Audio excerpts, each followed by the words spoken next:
Welcome, everyone, to our next live broadcast on LinkedIn, where we focus on digital transformation and helping you to be successful in the industry with all the challenges that you have. I have some questions for you today. Are you overwhelmed with the effort required to develop capital plans? What are the challenges in the industry today? What are the economic environments around us really that are affecting you? What companies are doing in the industry to overcome these challenges?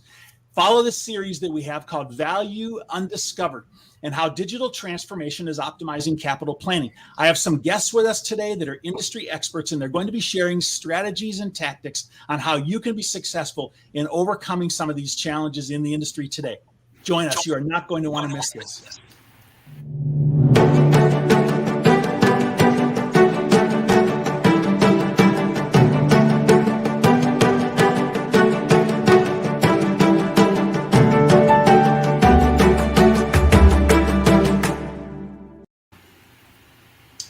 Welcome, gentlemen. Glad to have you with me here today. How are you today, Phil? I am doing well, Mark. How are you? I'm doing good. Matthew? Doing great. Glad to be here. Excellent, excellent. Hey, tell us where you're coming from today. Where are you located? We're both based in Vancouver, British Columbia. So I'm at my house, and I believe Matt's in the office today.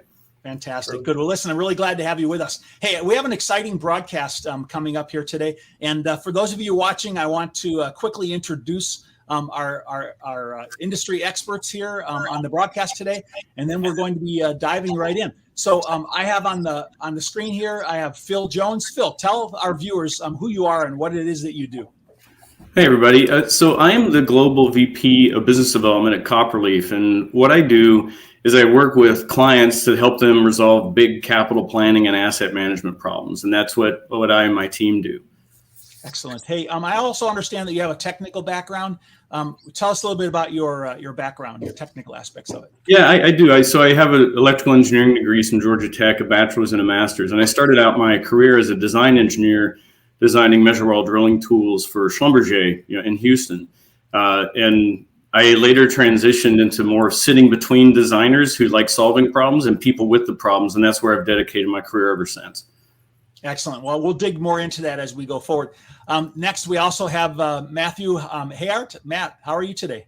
Doing great. Thanks for having me here, Mark. Really good. Can you tell the viewers, who are you and what do you do?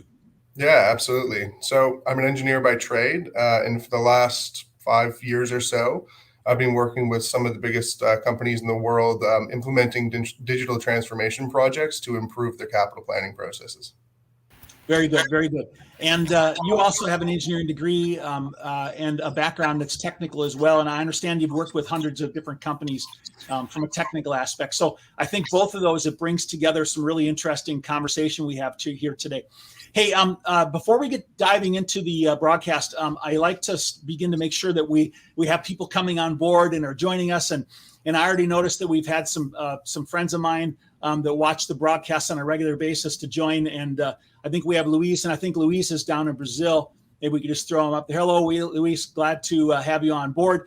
And I wanted to just call out to those of you that are out there, if you would just help us out in a couple of ways. I am passionate about getting the subject of digital transformation out into people's hands. And you help me by sharing the broadcast and by commenting and asking questions. And if you look down in the bottom right-hand corner of your screen as you're watching the broadcast, there's a button that says share.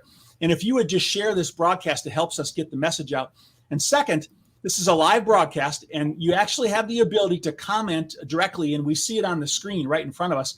And we want to be able to answer questions live in the broadcast today. So if you have some questions, just throw them out there. So for those of you that are out there watching today, just give us a shout out like my friend Luis did, and tell us, where you are or where you're watching from, and we'll give you a little acknowledgement on the screen if you'll put it up as we move forward. We'll bring that up periodically. Or if you have questions, just put them in there. Listen, we are going to jump right into our conversation today. And again, it's a subject that's just really near to me, and which is digital transformation. And one of the things that we're doing here is we're starting to broaden out across the industries and look at what's happening in different industries and how do we leverage the strategies and tactics of different industries, in the ones that we're specifically looking at. So how do we learn from others around the industry?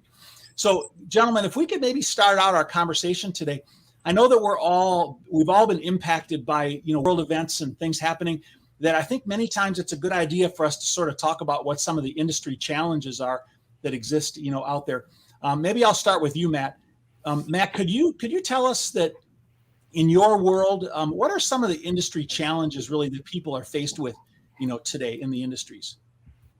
Yeah, for sure. So there's a whole number of kind of industry trends and challenges that are specifically impacting capital planning. I think one of the biggest ones is the emergence and focus on ESG. So that's environmental, social, and governance. And what that's forcing companies to do is start to look at their business cases more holistically, right? No longer just looking at the financial returns that their projects bring, but also how they're impacting the world as a whole.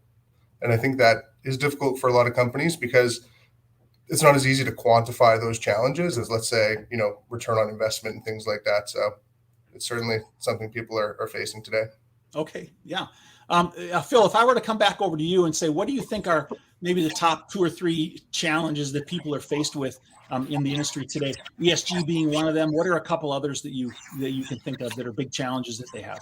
Well, in like oil and gas and chemical, there's a declining growth rate in most businesses, and that's creating some challenges about how do we optimize the core, like the base business that we run, and how do we make sure we're delivering as much value as possible. And I think that's a challenge going on. I think there's increasing global competition, which is also putting more pressure on pricing, particularly in the commodity space. And I think that's tight. All these things are basically tightening up businesses where they really need to focus on how do they optimize the core business and look for other ways that they can grow as well. So, we typically hear about the standard things that we're seeing in the industry today, like, supply chain shortages and labor shortages and things like that. Matt, are those affecting, these industries as well? Yeah, I think the labor shortages, and I think that's happening kind of in 2 different ways, right? Like you've got less people to go ahead and execute the plans you develop, and so that has a planning impact. But also there's kind of a lot of people who are retiring with a lot of technical knowledge, and I think companies are losing that expertise as they retire, and especially without a way to capture that and use that information in parts of the business. Yeah, I definitely, every industry out there today is suffering from, labor challenges. And so I guess, retirements and just the lack of availability of people has impacted just about every industry, that's out there today. Phil, I wanted to bounce this back over to you and say that, in the industries that I've been working for many years, digital transformation has really been coming about. And some industries are more mature than others. How about the industries that you're working in? Are you seeing a growth or an advancement of digital transformation in the industries you're working in? Yeah, absolutely. Actually, a lot of what our company has worked in a lot is utilities. Utilities are interesting because they have had a lot of external pressure their entire existence. They're regulated entities, so they have to disclose how they think and why they make decisions and where they're spending their money and why that's the right thing for the ratepayers and stuff. And so that kind of pressure has really got them pretty advanced in terms of how they think about capital planning and asset management, because they always have to explain it to other people. And one thing I find is that the pace of digital transformation of those processes and utilities has really picked up over the last 5 years. And then, Matt said, you guys were talking about ESG earlier, Matt did. And I want to bring that up because one thing that's kind of interesting is if you look at businesses now and ESG pressures that are happening, particularly in investor community and changes in boards and stuff with more activist investors, a lot of businesses that aren't regulated, I think, are going to start feeling a little bit regulated due to ESG things because they'll have to be a lot more explicit in explaining what they're doing and how they're going to do it. And I think that's a little bit of a flavor of what utilities have been doing for 100 years. So I think that's an interesting dynamic too. Phil, I like that topic. Can I dig into that just a little bit deeper? Is that when you say they're going to be, more pressure on them to be able to, perform in those areas, can you just expand on it a little bit? What do you mean there's going to be more pressure on people to perform in those areas? Right. So if you just follow along and just pay attention to ESG and sort of investor community circles, and you just, pay attention to these, you'll see tons of pressure on getting to net zero, dealing with the impacts of climate change, dealing with other ESG factors, societal factors, and things like this. And investors are demanding to understand what businesses are doing about that. right? And how they're going to drive and improve their ESG measures over time. And that's becoming increasingly urgent for companies to be able to deal with. It's moved, a handful of years ago, that might have been something the PR department deals with, but now it's becoming much more very top level executive topic. And those executives have to demonstrate progress. So as that trend continues, it's going to push down the need for ESG decision-making deeper and deeper into the companies, where everybody participates in that process of how do we make improvements here. And I think that's what I'm talking about, that just continuing pressure to get better at that and drive toward those objectives. Okay, all right, that begins to make sense. Matt, go ahead. I was going to ask you a follow-up question, but go ahead, please. Yeah, I was just going to add on to that. Like, I think, like most things, we're seeing this trend and move away from our starting point, which is reporting, right? Collecting data, understanding the baseline of where you're at today. And like everything else, the natural progression is, how do you improve on that? And as Phil was saying, the improvements have to come from a real operationalized point of view, not just kind of initiatives siloed in different parts of the business. So, Matt, if you take a look at that idea of ESG pressures, I know you've done a little bit of research on that and some things in the past. Is it where do you think some of the key ESG pressures are really coming from and impacting or focusing on people? Yeah. So as Phil mentioned, the big one is net zero, right? There was the E tends to be kind of the major focus today. At COP26, there was a lot of discussion about how companies are going to actually go ahead and meet those aggressive targets they're setting. And that's a challenge itself. And the E is, carbon, but also comes in, water use, toxic emissions and other things like that. I think the S is also starting to play a bigger role as well, right? How do we impact our communities? A lot of the companies we work with are integral to the communities they serve, and they have ways to impact the quality of life in those areas as well. And governance is kind of coming back to that reporting piece, right? It's been around for a while, and it's kind of driving that reporting, and now it's moving into the risk management. Yeah, very good. Phil, you had mentioned that there are some industries that are more mature than others, and so we begin to see some growth in digital and leveraging on these ideas of ESG more and more. If I went down that path a little bit and said, if we looked at mature industries, apparently you've worked in some industries in the past that have matured more and more. What do you think is happening? Can you tell me a little bit about your background and how you got into this from a technical standpoint and how that sort of evolved into what you're doing right now? You said you worked at Schlumberger and some other companies in the past. Can you help me understand sort of that journey that you went on to get there? Yeah, I mean, so personally, when I was at Schlumberger, I was a design engineer, and actually there was an engineering project that we did. I thought we did a great job as engineers delivering this product to our field services team. And then I got to the field services team, and they said, well, it was pretty good, but they gave us a bunch of feedback about how it could have been better. And then I realized, the designers weren't that involved sitting and understanding the problem. And that's when I completely shifted my career to sit between people who with a problem and people who wanted to do design. I was getting a little bored with the design. So I started focusing on that. Fast forward a bunch, I spent time in my career in a couple different places. I worked in Asia and things like that. But then I came back and settled in the technology sector in Vancouver and really focused on that. I joined Copperleaf about 12 years ago. This is the longest I've ever stayed with the company. And I've been just found the problem so compelling the whole time I've been here that it keeps engaging me, and it's just been really fun. Okay. So you said found the problem. Just be really specific for me. What is the problem? Okay. Yeah. So let me tell you like this aha moment I had about this. Yeah, that'd be great. Yeah. Yep. Yeah. So when I was working with a utility client early on, it was about 10, 11 years ago, and I joined the company. I understood we had a lot of potential to help companies, but I was talking to them I went in and I talked to a bunch of sort of people who do capital planning, and then I talked to the executive. And what I found in those conversations was the people doing capital planning, I said, well, how do you do the plan? And the first thing they pulled out was this big, huge binder, 3.5-inch binder full of paper. And they said, well, this is our plan. I kind of ignored the fact that they print these huge plans because it kind of instantly makes you think that can't be a very agile environment to work in when the plan's in a binder. But what I found was they were building plans on hundreds and hundreds of spreadsheets and then rolling them up, and they didn't have a good way to compare projects, and to decide which one was best. So it involved tons of debate and negotiation and politicking and all this stuff. And they eventually came up with a plan. And And they said, this is our best plan. And that's very common. We find that everywhere we go. It is a very typical process. But when I went to the executives, and this is the big aha moment I had, and this is why I felt so compelled by what we can do at Copperleaf to help people with this, is I asked the executive, I said, what do you think about the plan? They said, well, I think it's a pretty good plan. And then this is where the rubber really hit the road. I said, how do you feel about your ability to challenge it and understand different versions of that plan and what the impact of that would be? And I just got a bunch of silence at first. And then I got a bunch of frustration. And then they basically said, it's so hard to put together one version of the plan. It's really difficult for us to go much past that and ask tons of questions like, what if we move $50 million from this part of the business to this part of the business? And what if we cut the budget by 7%? Those were really almost impossible questions to answer in an efficient way.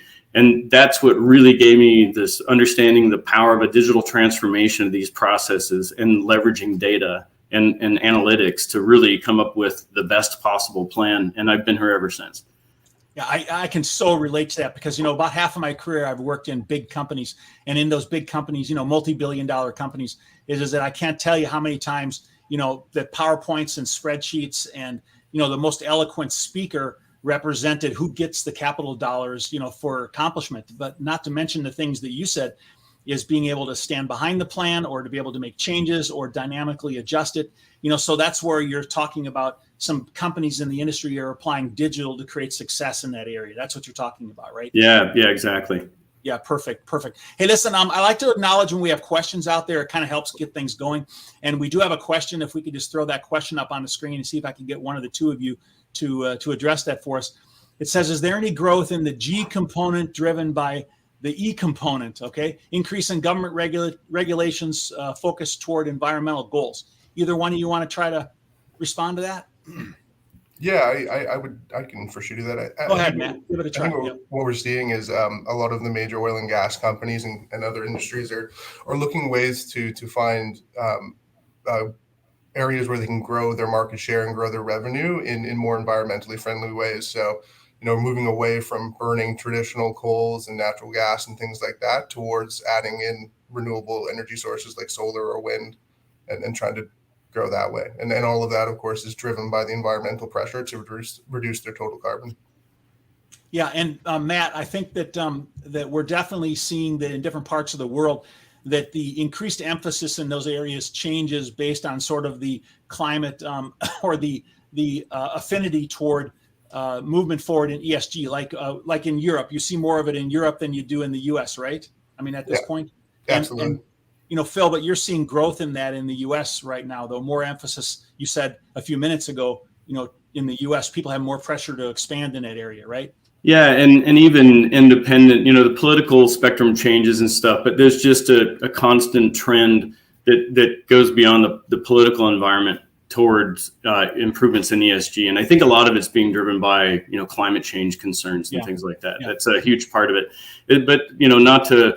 Also, there's lots of stuff around diversity, equity, inclusion, and risk management, and cybersecurity. There's lots of different factors in ESG that come into play. All of those are increasing in kind of intensity. Yeah, one of the things that's really exciting to me, though, is that, we all know inside that we want to be socially responsible, and, we want for those things to continue to increase. And many times the business factors or factors around us, external factors, inhibit us from doing everything that we want to do. And so one thing I'm excited about with respect to digital transformation is how we can leverage the community today, the digital community today, to be able to make it easier for us to meet those goals and objectives, whether it be by looking at alternatives or how do we create, more value out of the situation. But I think those are all really, solid, valuable things. Let's see, we have a couple of other questions that have come up. Let me throw that one up here. We have another question up from a LinkedIn user. It doesn't say who it is, but it says, what will be the standard success criteria to measure digital transformation strategy? So maybe we take that question and apply it to the topic that we're talking about for capital planning. So can you come up with some kind of standards of criteria that say digital is good or not as good, when it's applied to capital planning? Either Matt or Phil, do you have a response to that? Yeah, I can probably just come up with a couple of examples, right? Like when we're working with clients, you kind of look at their business and how they do things now, and then you compare it to what it looks like after, right? And the kinds of results that we see, and this is kinds of things you might measure, were for things like some of our clients, they want to understand, well, how much more risk are they mitigating per dollar spent compared to how they used to do it, for example. And so we've seen clients with a threefold improvement in risk mitigation, right, with the same amount of money, because they're just able to use data and use analytics to direct that money to the right places, just things they can't do right now before they went through that digital transformation. That's an example. Another example is like, how much time does it take for us to produce a plan?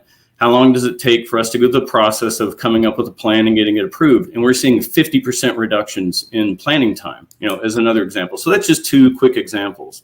Okay. All right. Well, good. I had a related question that came up from a friend of mine, Stuart Illian. If we could just throw that up there real quick. He kind of asked exactly what you were saying, but could you maybe do, Stuart, the appreciation of just giving maybe a specific example of how digital and data management has benefited, ESG? To either of you have an example? We'll talk about another case study later on, but do you have any other examples that you could bring up that say this, how, digital transformation has specifically helped maybe ESG? Yeah, absolutely. One of our clients here, Copperleaf, is a major water utility over in the UK. And they've incorporated in their capital planning not only this ability to evaluate the projects more holistically in terms of benefits, but also on the cost side, right? So you have the actual capital or operating cost of the project, but they've found a way to incorporate the capital cost of carbon. And by adding this into their planning criteria and their evaluation, what they were able to do is reduce their capital carbon by over 60% since the 2010 baseline, just by integrating those two things. That's incredible. That's really good. Hey, Stuart, also just to let you know, is that last week I had a live broadcast with a company in the aviation industry who actually has a platform, a tool where they are actually helping people to identify carbon emissions and fuel burn. And so if you want to go back and look at last week's live broadcast in the aviation industry, there's somebody who's applying digital and a digital platform toward reducing, carbon, as well, and in other ways. Hey, guys, I want to kind of move on to the next section here. I want to use a few sort of thoughts that we have is that we've already been talking about the industry today and what's kind of keeping people from being successful. Could we for a minute take a look at, just sort of go back and say, what are some of the things that are preventing people from being successful in getting maximum value, from their capital dollars? Let me maybe, Phil, you want to start with that one, or? Sure. Okay. Like I always break it down into a few problems. I'll start off with the first one. I think probably the most fundamental problem that organizations have is they don't really have a good way to compare even just two investments, right? So, and I'll make that more specific. So most organizations, they'll say, well, what's the business case for this investment, investment A versus investment B, for example. Okay. Investment A might have a financial business case. They'll both have a financial business case, but then there's all these other reasons why you might be doing these projects that don't necessarily show up in a traditional financial business case. You might be doing one project to increase cybersecurity benefits. You might be reducing, improving a reliability metric in one of the projects. You might have other risk management concerns in a project. And what we find is most organizations have qualitative kind of siloed descriptions of all these different drivers. So they have like a business case, which is a financial assessment, and then they have all these other drivers for why they do these projects. So if you just take two projects and you say, well, which one should we do? Even figuring that out for two projects when there's a bunch of different drivers is difficult because they haven't gone through a process of coming up with a value framework that incorporates those more comprehensive views of why you do a project. Right. And that to me is the most fundamental problem that organizations have, because you take that problem and you multiply it by reality where they have hundreds, thousands, tens of thousands of projects to make decisions on. How can they possibly come out of that with some, understanding of what's the best way to achieve maximum value for our business when you don't even have a clear understanding of what value is? Right. That's to me, the most fundamental problem. Yeah, I think when you start putting it in that context, when you look at the number of factors you're considering for one project and multiply that times tens of thousands. I was on your website recently and I saw a video and one of your customers said they were managing millions of projects. Is that even possible? I think it might have been, was it millions of assets, all of which might have projects. And a lot of our customers, like some of our customers will have multiple millions of assets that they're managing and trying to manage the risk around those, as well as some of them have tens of thousands of projects. And actually some of them might have one-to-one relationship where they do a project per asset. So it's possible there's millions of projects too. Yeah, but you're talking about a lot of factors to consider. And I don't know how anybody would ever be able to do that today and optimize that without using digital and advanced analytics. There's no question about that. Yeah. Hey, you brought up a word. I'm going to switch this over to Matthew and see if he can help me with this. Is it, Matthew, you guys have both used the word value a couple of times. Can you capture for me what the word value means when we're talking about it in terms of capital planning? Yeah, absolutely. So value, I guess at its core it's really a more holistic way of looking at the return on investments for projects, right? So it's moving past the financial view and starting to consider other benefits like reliability, sustainability, or whatever that be. And I think it's important to recognize is every company is gonna define value a little bit different based on what the objectives of each company is. So while you may have some alignment between kind of what we would call the strategic pillars, whether that be protect the environment, financial growth, things like that, the way they measure those is going to be a bit different. Okay, so we have, we have $100 million worth of capital projects that we need to, allocate funds to, and there's never enough money to go around. That's my experience has been in big companies. And so if I'm looking at how we're going to determine the best way to place that money and get the greatest value as what you just said out of it, okay, then Phil, you've been saying that we're going to focus on using digital and to be able to analyze all the different factors and all the projects and what the pluses and minuses are. And so maybe could we just switch for a second and say, can we talk a little bit about the benefits of doing something in that manner? I want to talk a little bit about why should somebody consider doing that? Okay. What's the value of creating that value, I guess. Yeah. And when we get a case study a little bit later, I'll actually give you an actual example from a client. But there's several sort of big areas of benefits. I'll cover one or two of them. Matt might want to touch on some, but like one is that consistency and understanding of value. First of all, it reduces just confusion. People understand what drives value for the business. They understand why their project compares to these other projects and gets people bought in. And actually there's this, one of the first things is this kind of cultural shift where people understand what they're trying to do is optimize value for the business. And they go to what's best for us, what's the right thing for the business instead of how do I get my project approved, right? And so there's a little bit of a culture shift. That's one really big, interesting thing. Another thing is when you go to that common value framework and you move into a digital platform for doing this, you can use really powerful optimization engines and you can do scenario analysis very quickly. So you can say, under this set of constraints, you talked about money being a constraint, but there's businesses have other constraints too. Sometimes it's not funding. Sometimes it can also be resources. There could be time windows that are considered constraints, all kinds of things. How do you optimize a plan under your constraints and achieve all your targets? And what's that right combination of projects and the timing to do that? That is a really intractable problem without a digital platform like this. And that is one of the huge benefits you get, your ability to explore the plan on a bunch of different ways and say, this is the right plan for our business. Matt, do you have other things that add to that? Yeah, I was going to say that I think, exploring different scenarios and different versions of your plan and understanding, the impact of those plans on the business's objectives is really, really valuable. And I think that only happens when you start to implement digital and realize some of the time savings you can create by using a digital platform to create the plan, right? Taking a process that was 3 to 6 months of the year and condensing that into a month really frees up that time for executives and planners to investigate those bigger strategic decisions, which is what we would call scenario analysis. How else can you allocate the funding and what does that do for the business? Yeah, Matt, another thought I had on that as well is that I can't tell you how many times, I try to present a value or a business case to somebody and somebody says, well, I don't believe you. Okay. So how does digital help you substantiate or make a plan more defensible? Yeah, for sure. Well, I think there's a few things. I think digital enables kind of easier flow of information between people and within organizations themselves, right?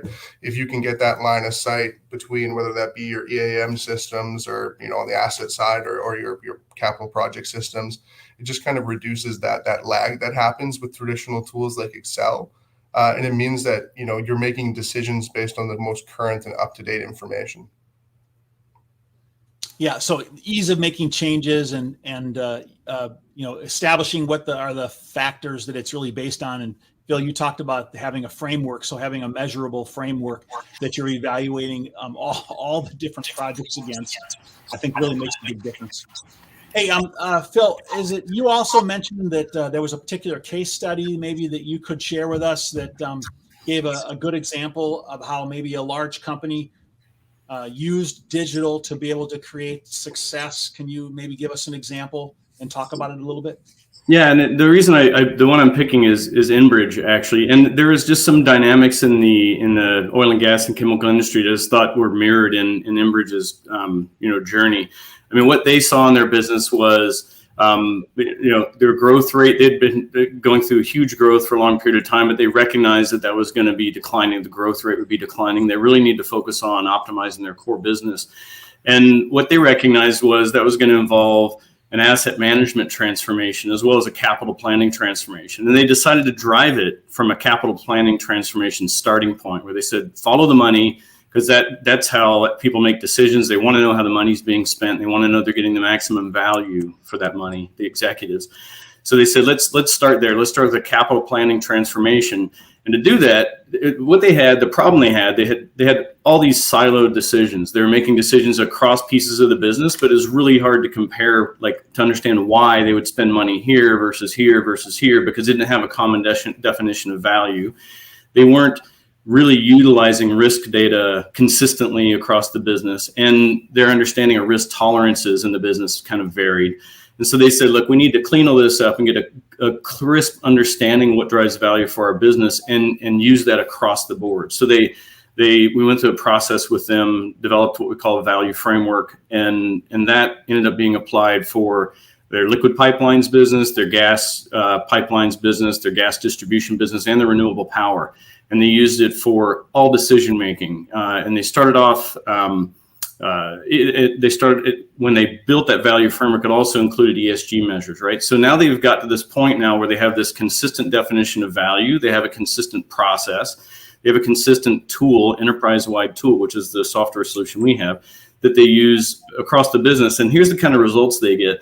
Their biggest thing they noticed in the first planning cycle was that cultural transformation I talked about, where people started talking more about the business and what's right for the business, and not a little bit less about how do I get my project approved. But in the last planning cycle, in the fiscal 2022 planning cycle, when they went through that process, they uncovered an additional $361 million of value that they wouldn't have seen had they not gone through this process. So these are really big impacts when you go through a transformation process like this. After the event's over, I can post a link. There's a whole interview with Carmen Benoit of Enbridge on our website, and she walks through this whole thing and what it did for their business. So I can post that link at the end of the session. Yeah, that would be great. So if you guys are watching and you want to see some more about this case study, Phil will post a link to the interview in the comments if you want to take a look at it. Phil, you mentioned that they achieved as much as $360 million worth of additional value. Okay. Just to make it clear to people, when you're talking about value, what might value consist of? I know it's not just return on investment capital or return on investment. When you say value, what do you really mean by that? Right. So, and again, it'll vary by organization. To Matt's point earlier, value isn't something we prescribe. It's something we work with you to define, for your organization. But for Enbridge, a lot of that could be risk mitigation improvements. It would be also definitely hard financial benefits. It could be they might quantify. I actually don't know their value framework off the top of my head, but typical things might also be reliability improvements, other risk management type benefits. So those are just some examples of what that might be. ESG measures, like how are they, when you're moving toward a lower climate economy, not all that stuff is negative ROI. There's a lot of really positive benefits that can come from that. So those things are also included in their framework. Matt, you've told me some of this before in the past, is that if you're an asset manager out there and you're trying to justify, maintenance dollars to be able to maintain, assets, is that how does capital planning, digital capital planning, improve your ability to be able to justify, maintenance dollars or, for assets? Yeah, I really think that it comes down to kind of getting everything aligned to a common scale, right? Taking risk, any other KPIs, whatever that is, and being able to tangibly compare them against dollars, right? And once you give people the power to really communicate the value of their projects in the same terms as a growth project or have the, whatever group you're speaking to, it gives them that ammunition to kind of communicate why their projects deserve funding versus others. Okay. All right. Well, good. Well, it's more of that justification again, or that being able to defend what it is that you put together. That's great. That's good. Hey, gentlemen, we've covered a lot of material, here today, and it's been really very interesting. And I wanted to remind the viewers here today that we actually are doing a 3-part series, which we have called Value Undiscovered. And the reason that we called it that is because many times we don't really know the value that exists until we can do something as sophisticated as digital transformation and advanced analytics. And so if you want to join us again next week, 9 o'clock Pacific, 12 noon Eastern, we're going to continue the discussion. We actually have a new guest next week. We have the Chief Marketing Officer from Copperleaf who's going to be joining us. And his name is what, Phil? It's Bodwin Nijens. He's a Dutch guy, so easy to mess that up, but it's pretty simple. Bodwin Nijens. Bodwin Nijens. Okay, and then I understand also he's a chairman of a asset management board. Can you tell me anything about that, or what is his background a little bit? Bodwin's heavily involved in the Institute of Asset Management internationally. Like he's involved in IAM over in Europe, but he also was a founding member of the IAM chapter in Canada. Oh, okay. All right. Excellent. I saw a picture of him on one of your websites and he was riding in a big orange boat. What was that all about? Bodwin is Bodwin. So the Coast Guard in Canada is volunteer, and Bodwin's part of the volunteer Coast Guard. And actually that boat, that's a very sophisticated boat, goes very fast, has a lot of equipment on it. Bodwin is the asset manager for that boat. So he's responsible for asset management. So he gets real life experience managing that kind of equipment. Excellent. Excellent. Well, listen, next week we're going to actually focus on, what is digital transformation and advanced analytics have to do with CapEx decisions. And so we're going to take a little bit of a different angle at it and going to take a look at it from a C-series level, from the chief marketing officer's level, and someone who has practical experience in leading standards efforts in the area of the Institute of Asset Management. And we're going to continue this conversation. So, gentlemen, thank you for joining here today. I feel like this was really insightful for me. And listen, if people want to reach out to you and continue this conversation, what's the best way to do that, Matt? Yeah, they can reach me at email at mhaiart@copperleaf.com. Get a hold of me on LinkedIn yeah. Okay, great. Well, good. So thank you. And so it's Matthew, and Phil, and you guys can look them up on LinkedIn. And reach out to them as well. Feel free to do that. Gentlemen, thank you very much. It's been a very interesting starting conversation, on this discussion about digital transformation and advanced analytics. It really seems to me that there's a tremendous amount of value that can be obtained by applying digital. And for those of you that are watching that have seen my broadcasts in the past, I just want to tell you is that it's really important that we look at industries outside of the ones that we're currently in and see what other industries are doing and see how can we leverage the knowledge and the learnings that have come from other industries, because it's really easy for us to sit in our own little world. And I've worked in aviation, I've worked in construction, I've worked in healthcare, I've worked in the oil and gas industry. And it's really easy for us just to look within the bounds of our own industry and say, what are people doing to be successful in certain areas? But if we really want to be successful, we need to look beyond the boundaries of our own industries into others and see what people are doing and apply those same learnings, into our industry. So I want to thank you guys for sharing, this knowledge today. I think it was really helpful, and it gave me some good insight into how you're using digital today. Phil, thank you. I appreciate it. Matt, thank you. I appreciate it. I have one parting question for both of you, if I could. All right, Phil, what gets you excited today about the industry you're in and the future? What is exciting to you? For me, like kind of tying into some of the things I said earlier, I just know we can have such a big impact with any organization in terms of helping them make this transformation and get just greatly improved results in the value they're delivering for their business. And also those decisions they're making now are impacting the environment, society. Like it's all tying together into this really big, impactful conversation. And I find that so compelling. I can't let go of it. It's really engaging. That's really good. Matt, how about if you answer the same thing for me? What gets you excited about, the work that you're doing here today? Yeah, to me, it comes down to the opportunity, right? Like there's been so much emphasis over the years on executing projects right. And I think people have looked over the opportunity to create value in their organization just by being better at planning, right? Choosing the right projects and executing them correctly, when both done together, can provide immense value.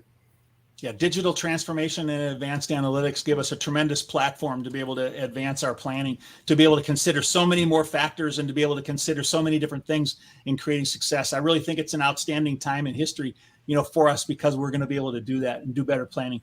Thanks for sharing that, guys. I really appreciate it. For those of you watching today, join us back here again next week, Wednesday, 9:00 Pacific, 12 noon Eastern, and we'll continue with our next broadcast.